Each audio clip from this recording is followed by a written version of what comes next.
Atau bisa jadi ketika kita mendapatkan luka pengasuhan, kenapa kita tidak berpikir mungkin orang tua kita juga mendapatkan luka pengasuhan yang pada saat ketika mereka memiliki kita, pada saat itu kondisi ilmu dan referensi sangat terbatas.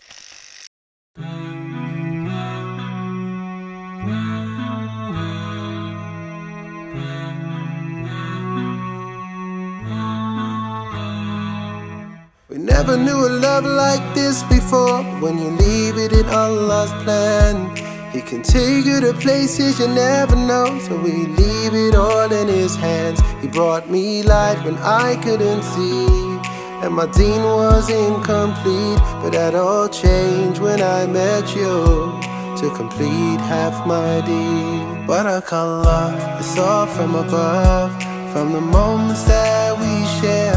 Barakallah, we've come this far, then in Jannah we will share.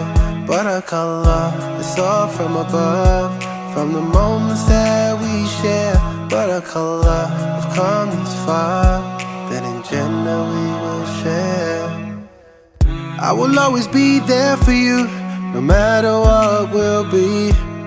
I know Allah is there for us. His love will always be here. He brought us light when we couldn't see, and our deen was incomplete. Now that's all changed. Now we have each other, completed half our deen.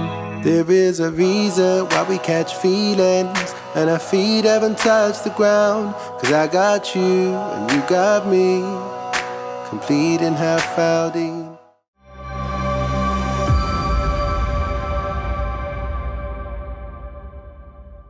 Kita pada kesempatan hari ini akan mencoba melanjutkan kajian kita tentang masalah berbakti kepada orang tua. Kita akan bagi menjadi dua item. Item yang pertama, sebab apa yang menjadikan kita tidak bisa birrul walidain, setelah kemarin kita menjelaskan panjang lebar tentang keutamaan berbakti kepada orang tua. Lalu kita akan menjelaskan bagaimana konkretnya dan aktualisasi ketika kita berbakti kepada orang tua. Berbakti orang tua itu konkretnya gimana? Apakah saya memberikan uang setiap akhir bulan itu merupakan berbakti kepada orang tua? Apakah itu sudah cukup? Lalu menggugurkan kewajiban-kewajiban saya yang lainnya ketika saya sudah memberikan uang akhir bulan? Atau bagaimana? Maka kita bab yang kedua nanti akan bahas. Kalau waktunya cukup kita akan bahas aktualisasi berbakti kepada orang tua itu bagaimana. Sekarang mari kita bahas dulu yang pertama. Bab yang pertama yang kita bahas itu adalah kita harus mempelajari. Kalau kita sudah mengerti berbakti kepada orang tua itu merupakan perkara besar dan itu merupakan pintu tengahnya kita untuk meraih surganya Allah. Lah, kita ini kan harus paham yang menyebabkan rusaknya komitmen anak untuk berbakti kepada orang tua itu apa? Karena waspada terhadap unsur perusak itu penting. Terhadap unsur yang bisa menghambat sebuah planning itu penting. Karena apa? Bisnis itu tidak akan sukses kalau kita tidak membicarakan hambatan-hambatan dan rintangan bisnis. Kalau kita punya uang sebagai pemilik modal, lalu kita ingin berbisnis, lalu kita bicara tentang prospeknya bisnis saja. Dan kita bicara yang manis-manis dari bisnis, nanti profitnya segini, nanti kalau sudah 5 tahun bisa balik modal. Yang kita bicarakan hanya sisi manisnya, tapi kita justru tidak membicarakan rintangan-rintangan, hambatan, dan turbulens apa yang bisa dihadapi dalam bisnis yang kita sedang gerakkan. Bisa jadi bisnis itu tidak akan bertahan, bahkan tidak bisa memberikan balik modal ketika kita tidak menyikapi apa rintangan-rintangan yang bisa menghalangi kita dari bisnis kita yang menanjak. Jadi bisnis kita gagal menanjak ya gara-gara kita kurang waspada terhadap rintangan dan hambatan yang bisa kita dapatkan ketika kita berbisnis. Ini merupakan salah satu hal yang kita harus mengerti. Contoh, orang membuat perusahaan properti. Dia membayangkan dalam set plan yang dia miliki, oh nanti kalau saya berbisnis rumah, saya akan membeli tanah harga segini, membangunnya segini, nanti seluruhnya dari modal pertama mungkin habis sekitar 500 juta. Nanti saya jual sekitar 800 juta per rumah, keuntungan 300. Kalau punya 100 rumah ya keuntungan saya bisa 30 miliar. Tapi ternyata dia tidak tahu bahwasanya ada kondisi ekonomi yang sedang turun. Ternyata ada pandemi, ada kejadian-kejadian extraordinary yang tidak biasa dia bayangkan. Akhirnya apa? Bisnis itu gagal. Ya gara-gara tidak waspada terhadap rintangan dan hambatan dan problematika pada bisnis.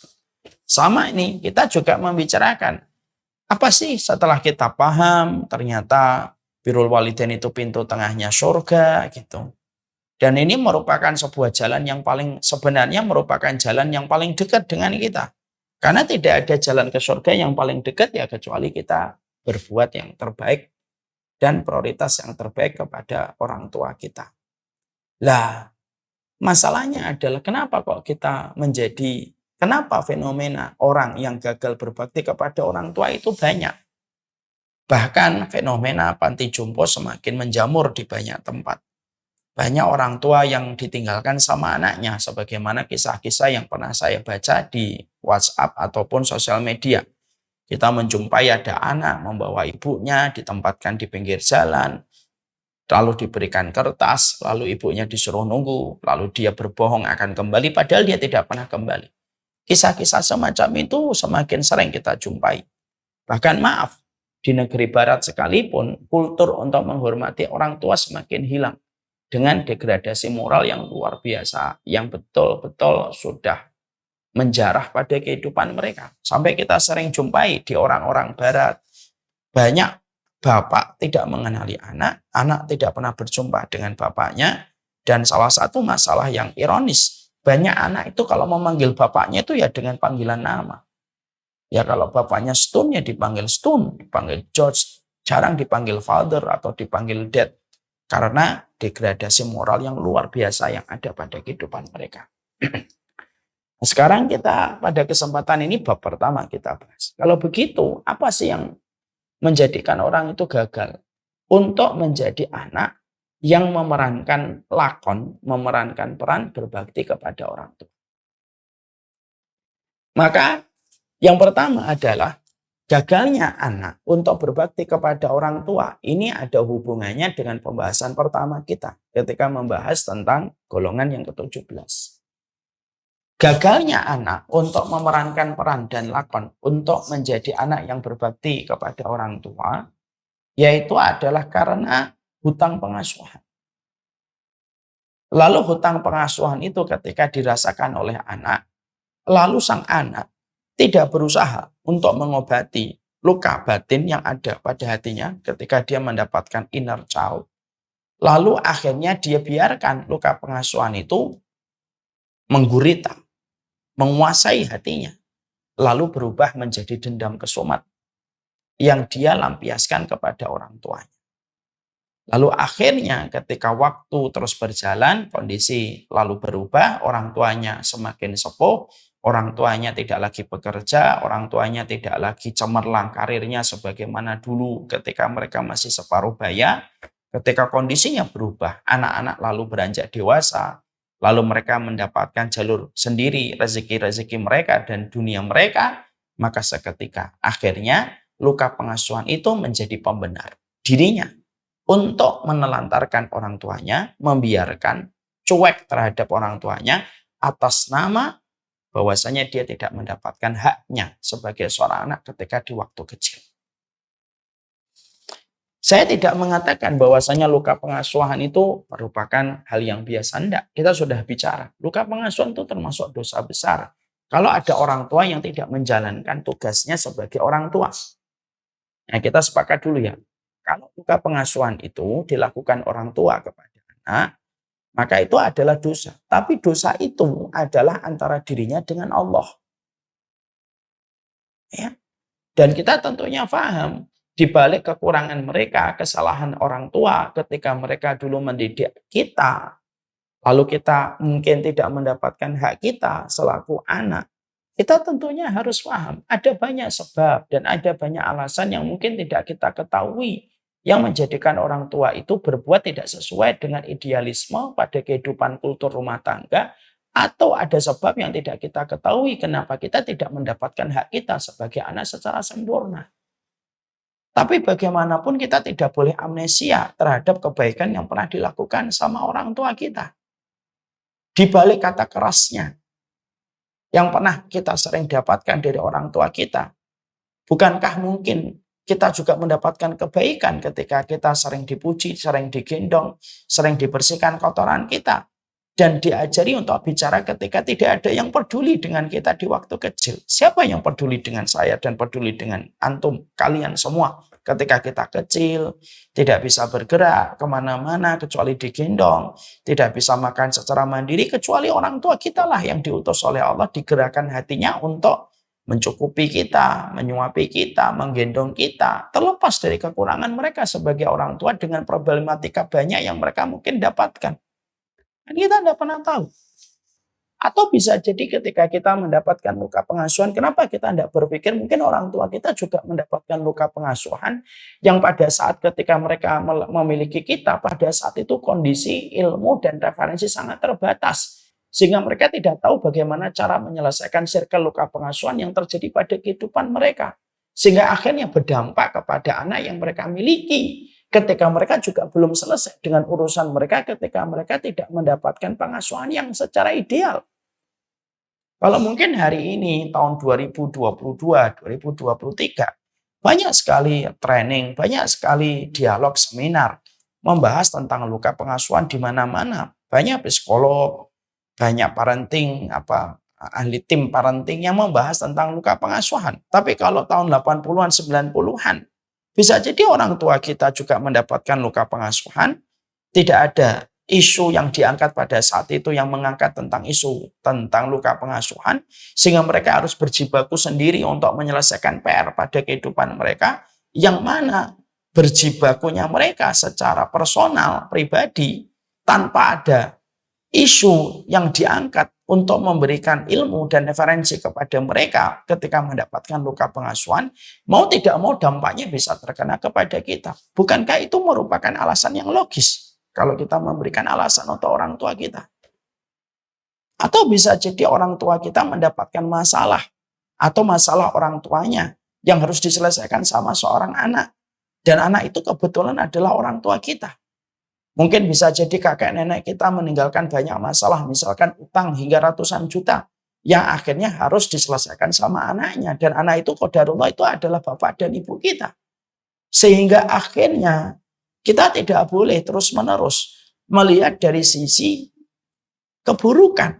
Tapi kita amnesia terhadap kebaikan yang pernah dilakukan oleh mereka. Ya. Karena pada dasarnya, pasti mereka melakukan kebaikan dalam kehidupan kita.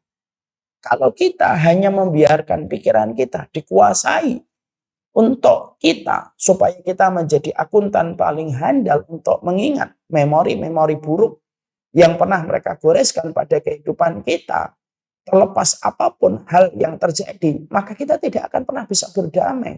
Dan akhirnya kita akan terus merasakan berat di dalam hati kita. Kita akan merasakan terus berat pada hati kita. Dan merasakan berat terus di dalam hati kita dan tidak akan ada kata selesainya. Apakah kita tidak ridho? Apakah kita tidak rela? Kalau kita memberikan kualitas pada kehidupan kita untuk memaafkan orang yang telah memberikan separuh kebaikan hidup kita dari mereka, apakah kita tidak ridho untuk menjadi icebreaker atas guncangan yang luar biasa yang mungkin terjadi pada kehidupan kita ketika mendapatkan luka pengasuhan, dan cukuplah itu berhenti di kita, lalu tidak berlanjut kepada anak cucu kita.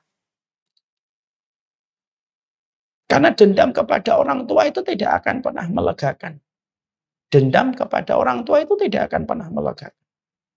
Mungkin kita puas, tapi sejatinya tidak akan lega.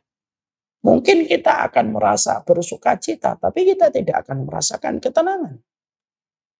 Seiring dengan waktu, kita akan semakin paham. Yang kita butuhkan bukan lagi kepuasan, tetapi adalah kelegaan hati. Seiring dengan waktu, semakin kita paham. Yang kita butuhkan bukan hanya kegembiraan, sukacita, tapi lebih kepada ketenangan hati kita. Dan itu tidak bisa didapatkan, kecuali kita harus menghapus nama orang tua yang tidak ideal pada hati kita, untuk kita hapus namanya, lalu kita melakukan yang terbaik semata-mata ingat kepada pintu tengahnya surga yang Allah janjikan lewat punggung bapak dan ibu kita, maka itu kondisi jauh lebih baik. Supaya apa? Ya supaya anak juga mudah memaafkan kita. Supaya kita layak untuk mendapatkan hati yang lebih baik. Bukankah kita lebih berhak untuk mendapatkan hati yang lebih baik? Dan kita mendapatkan hati yang lebih baik itu tidak bisa kita memaksa orang lain. Tolong dong hatiku dijadikan lebih baik. Tidak ada yang bisa mengobati kita kecuali kita. Tidak ada yang bisa memberikan kualitas pikiran dan hati kita ya kecuali diri kita. Terus-terusan kita menyimpan nama untuk kita benci. Tidak ada habisnya. Dan energi kita untuk menyimpan kebencian itu menguras energi. Memberikan aura yang negatif untuk darah kita, untuk pikiran kita, darah yang negatif untuk hati kita. Tidak ada kata putusnya itu. Negatif itu dirasakan limpa, dirasakan liver, dirasakan lambung, dirasakan hati, dirasakan jantung, dirasakan peredaran darah. Syaraf akan merasakan aura yang negatif. Kalau ternyata yang paling ironis ketika kita dendam dan benci dan itu adalah nama orang. Ada habisnya. Kenapa kok susah memaafkan Ustaz? Mungkin Ustaz sih nggak pernah ngerasain apa yang saya rasain. Tapi pertanyaannya simpel. Kalau kita memang bertanya kenapa susah untuk memaafkan kesalahan orang tua? Mungkin karena memang setan juga tidak ridho kita memaafkan. Setan tahu kalau seorang anak sudah berdamai dengan orang tuanya. Walaupun orang tuanya tidak ideal pada pola pengasuhan hidup kepada dirinya, tapi dia memaafkan karena ingat kepada sesuatu yang besar dan sesuatu yang besar itu adalah Allah. Dan sesuatu yang paling besar itu adalah Allah.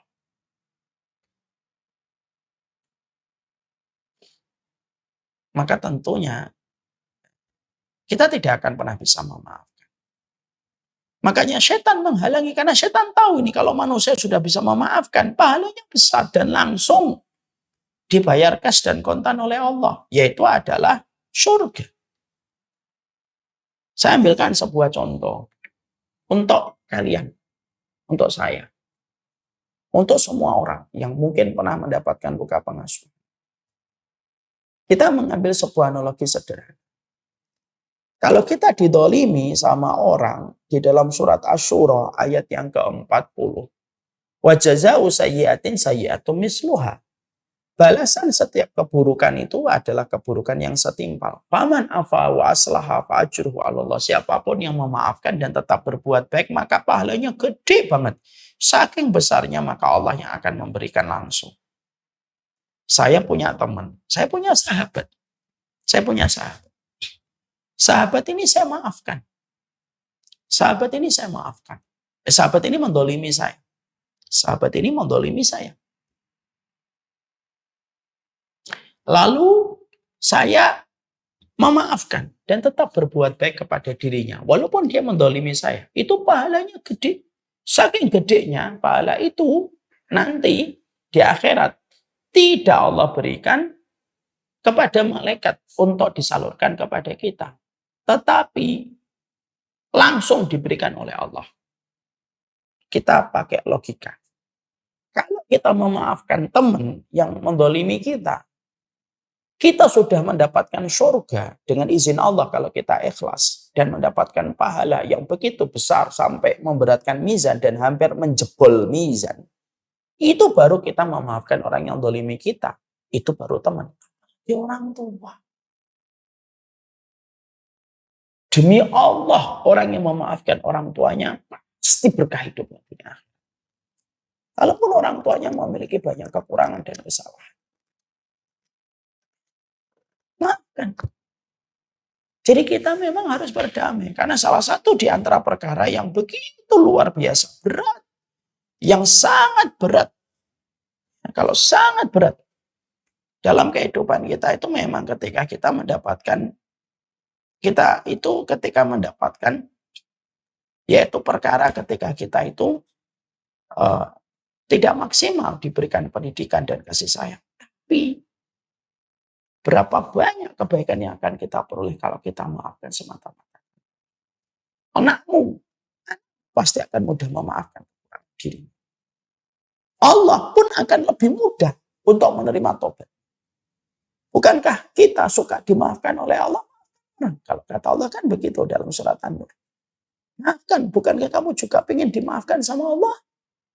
Nah, itulah cara pertama. Itu cara pertama kita.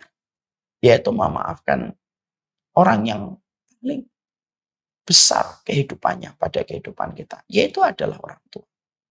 Orang tua, siapapun mereka.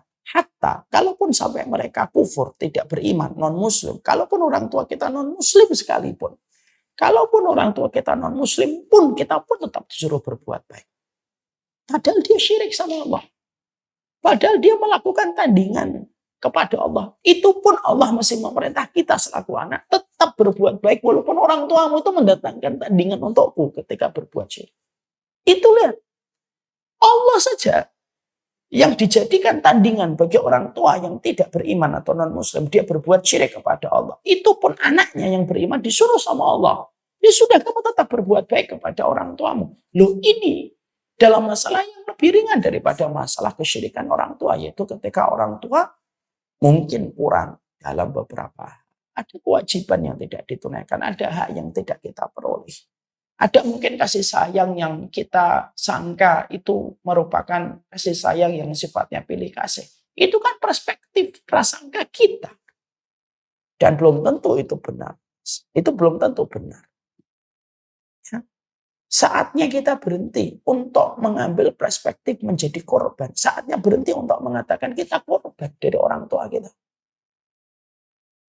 Janganlah kita terus mengatakan korban. Enggak. Kita harus selalu memiliki perspektif yang jauh lebih baik. Apa perspektif yang lebih baik? Kita harus mengatakan.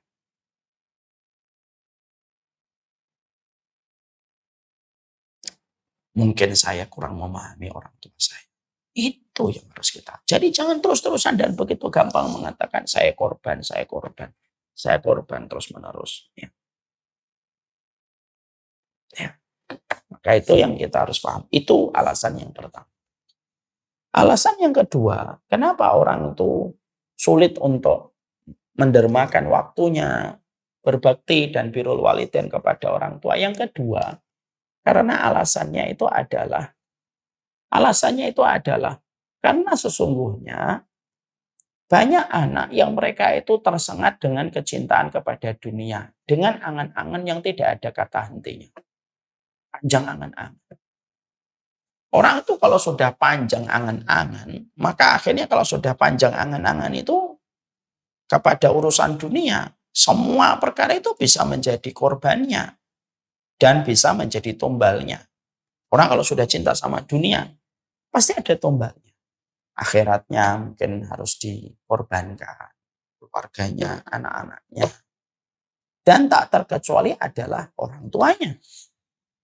Makanya kita harus paham bekerja itu wajib.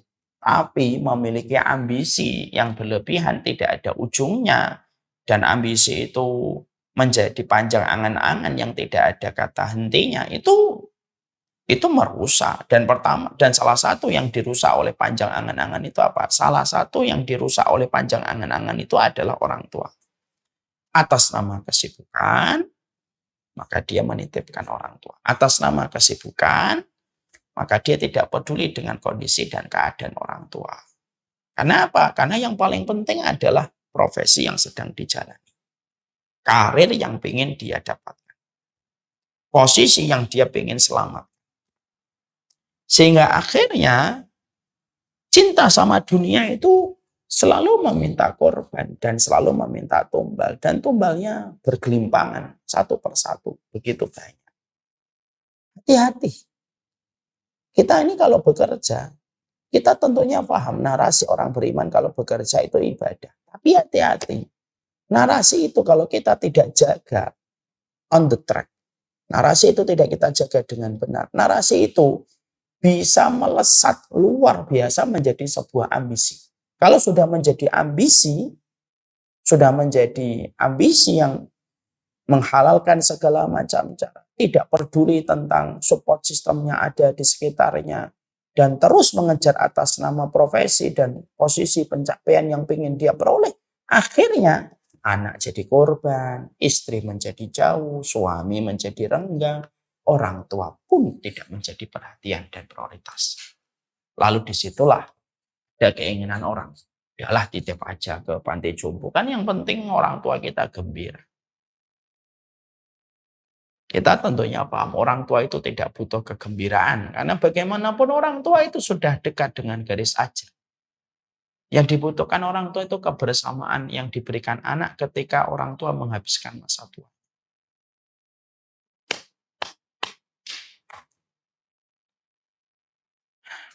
Maka ini yang menjadikan kita mengerti.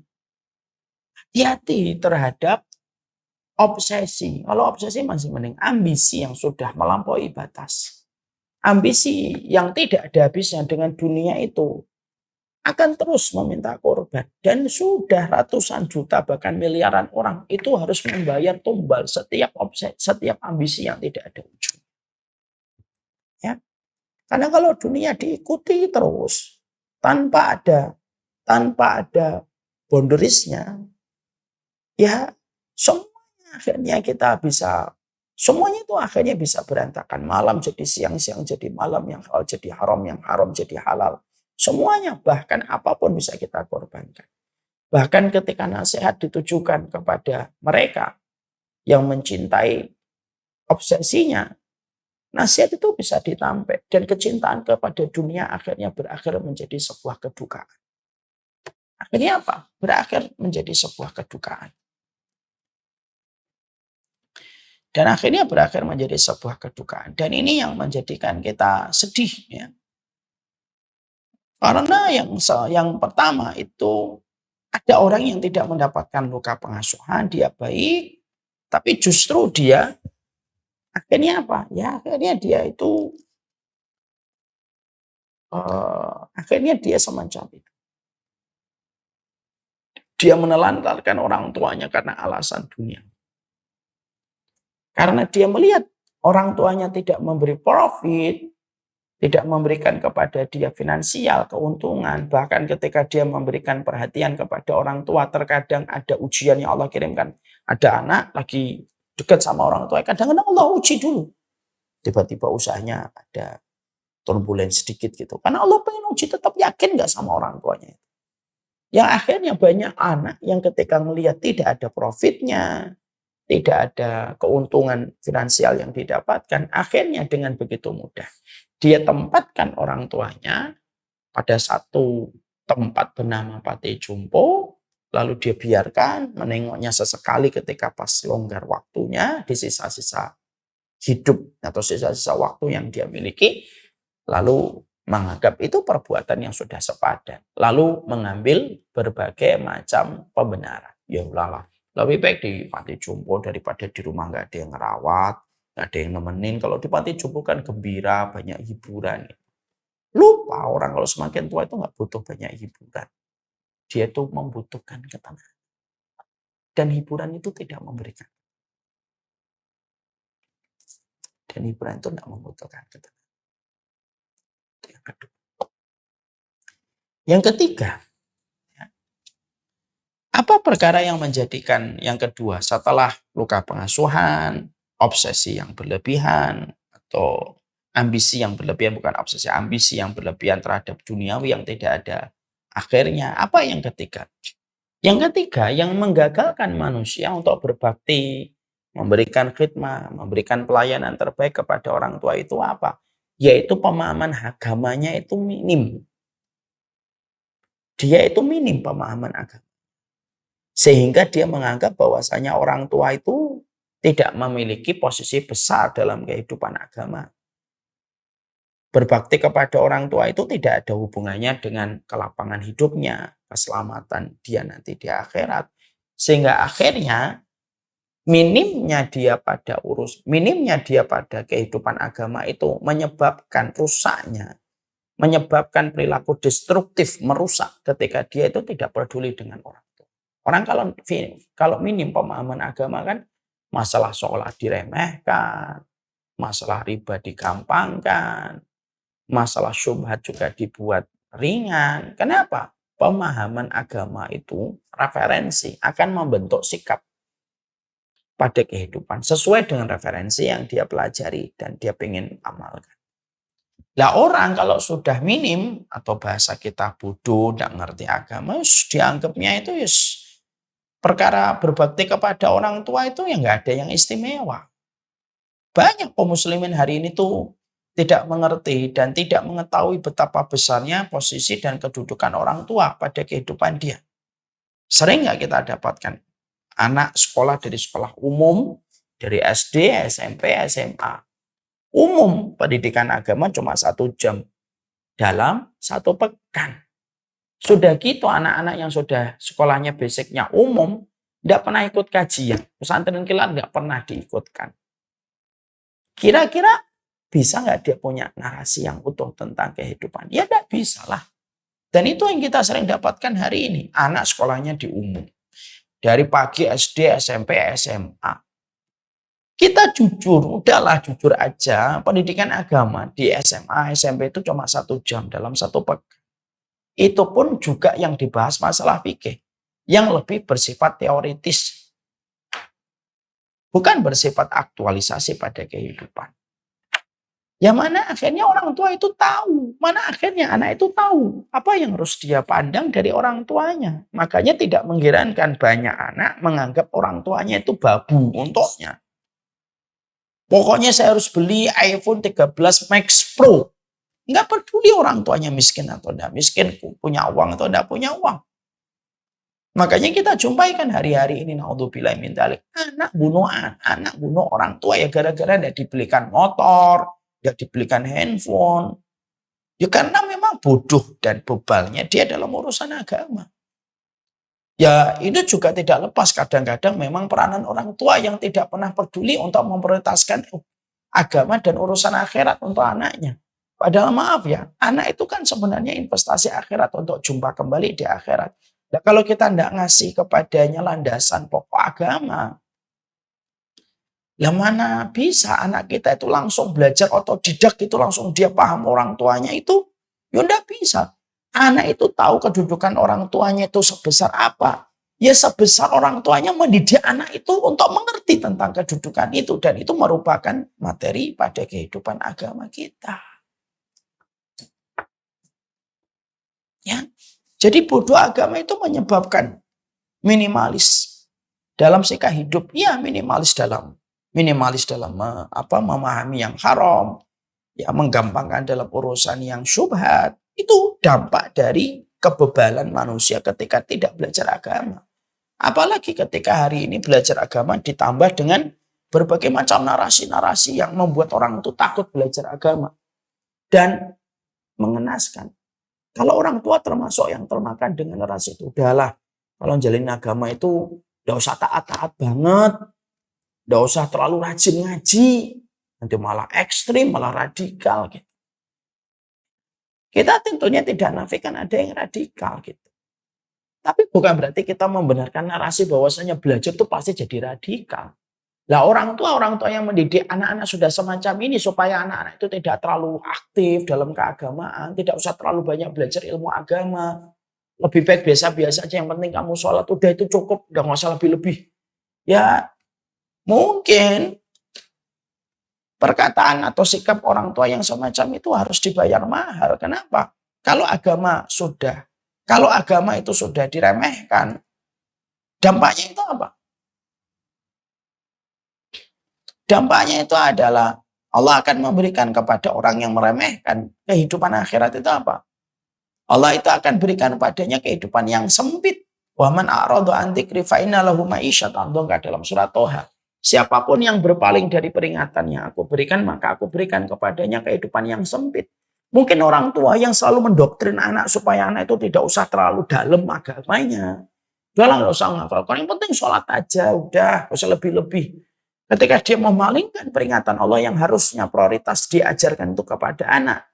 Ingat loh, Allah menyampaikan dalam surat Toha. Fa'inna lahu ma'isyatan dhanka. Kami berikan kehidupan dia itu sempit. Mungkin nanti akhirnya ketika orang tua ini nanti gede, dia baru merasakan sempit ketika anak itu tidak terlalu memperdulikan dirinya dan menganggap justru orang tuanya itu beban. Kenapa? Yang bisa menjadikan anak memuliakan orang tua itu harus karena unsur agama dan akhirat yang dipahami dengan benar. Ya. Maka ini harus menjadi perhatian besar. Ini harus betul-betul menjadi perhatian besar. Ya. Maka inilah yang keempat yang kita harus paham. Ini yang ketiga yang harus kita. Yang keempat, yang terakhir. Yang terakhir adalah penyebab orang itu akhirnya gagal ketika dia berbuat baik kepada orang tua dan menjadi rintangan dan hambatan untuk anak memerankan lakon sebagai anak yang berbakti sama orang tua. Itu yang keempat itu apa? Terpengaruh sama lingkungan. Circle yang buruk, lingkungan yang tidak baik. Dia mendapatkan lingkungannya, teman-temannya yang tidak terlalu peduli agama, yang mungkin hubungan orang tuanya memang tidak standar ideal dalam kacamata syariah. Akhirnya membentuk perilaku orang ini, akhirnya apa? Orang ini terpengaruh. Contoh nih, anak kita, mungkin bukan anak kita, ada anak seseorang. Dia asalnya baik sama orang tua, tapi orang tuanya strike, ketat menjaga anaknya. Dari pergaulan, macam-macam, pergi malam-malam tanpa sebab. Lalu dia punya teman. Lah temannya itu orang tuanya longgar. Anaknya mau pulang malam dibiarkan karena orang tuanya sudah sibuk untuk bekerja. Sibuk melakukan aktivitas mereka secara pribadi gitu. Sehingga anak itu dilonggarkan, selonggar-longgar. Lalu sang anak ini akhirnya cerita sama teman-temannya. Saya sih punya orang tua enak, toleransi, respect sama saya. Mau pergi jam berapapun tuh nggak pernah marah. Pulang jam 1 malam juga nggak pernah marah. Teman yang satunya yang asalnya di bawah pendidikan orang tuanya yang terbaik untuk menjaga dari berbagai macam hal keburukan. Dia dapat cerita dari temannya. Lalu berpikir, kenapa ya orang tua saya tidak sebagaimana orang tua itu?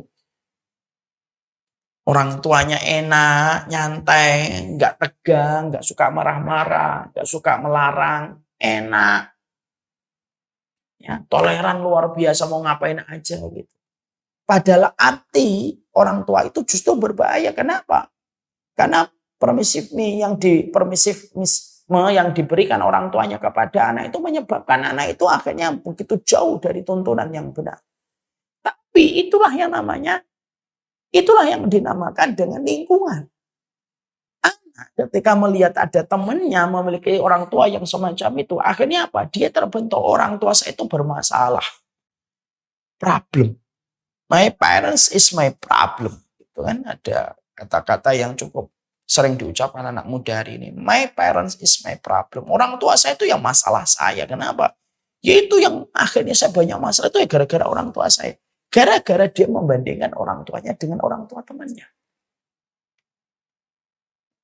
Ya, ini ngerusak ini. Makanya akhirnya kalau kita sebagai orang tua tidak betul-betul mengarahkan anak kita, salah satunya kewajiban orang tua itu bukan memastikan uang anak kita, tapi salah satu kewajiban orang tua itu apa? Memastikan lingkungan anak kita. Karena lingkungan itu bisa menyerobot dan bisa menculik anak kita. Hatinya, walaupun fisiknya dikembalikan kepada kita setiap. Lingkungan itu penculik hati, tapi tidak penculik fisik. Fisiknya dikembalikan ke kita tiap hari. Lingkungan tuh gitu. Lingkungan nggak butuh fisik. Dia nggak mau apa-apa pulang. Tapi hatinya diambil lalu dicelup pada lingkungan itu. Akhirnya itu ketika pulang selalu bermasalah, selalu menggugat apa yang dilakukan oleh orang tuanya. Dan yang paling menyedihkan selalu membanding-bandingkan orang tuanya.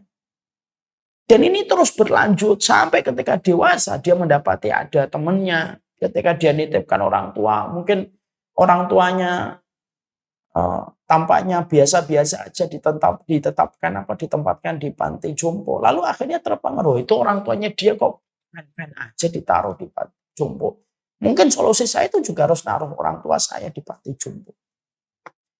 Ya sudah kalau kayak gitu ya sudah. Susah, sulit rasanya kita. Itu yang akhirnya menjadikan kita mendapati anak menaruh pemikirannya dengan pemikiran beracun dari lingkungan sekitar dan akhirnya dia mendurhakai orang tua. Itulah ya, makanya kita harus betul-betul berhati-hati ya betul. Makanya kita harus waspada 4 ini. Tidaklah seorang anak meninggalkan orang tuanya, tidak berbakti, tidak memuliakan, tidak memprioritaskan orang tuanya kecuali 4. 1, ya karena luka pengasuhan. 2, ya karena ambisinya terhadap dunia tidak ada putusnya. Yang ketiga, minim memahami tentang masalah agama. Yang keempat, pengaruh lingkungan yang betul-betul meracuni pemikiran. Insya Allah, semoga kita betul-betul terhindar betul dengan hal-hal yang semacam. Karena ini sejatinya yang merusak kehidupan dunia dan akhirat manusia. Kalau manusia sudah digagalkan setan untuk berbakti kepada orang tua, sulit rasanya membayangkan seorang anak karirnya bisa menempatkan dia di surga kalau dia masih bermasalah pada baktinya kepada ibu dan bapaknya.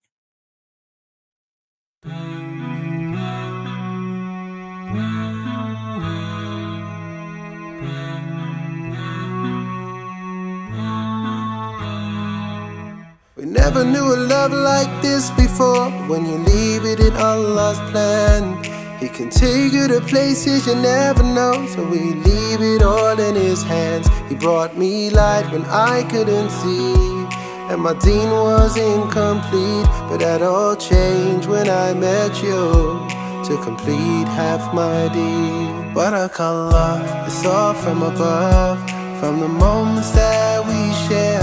Barakallah, we've come this far, then in Jannah we will share. Barakallah, it's all from above, from the moments that we share. Barakallah, we've come this far, then in Jannah we will share. I will always be there for you, no matter what will be. I know Allah is there for us. His love will always be here. He brought us light when we couldn't see, and our deen was incomplete. Now that's all changed. Now we have each other, completed half our deen. There is a reason why we catch feelings, and our feet haven't touched the ground, 'cause I got you.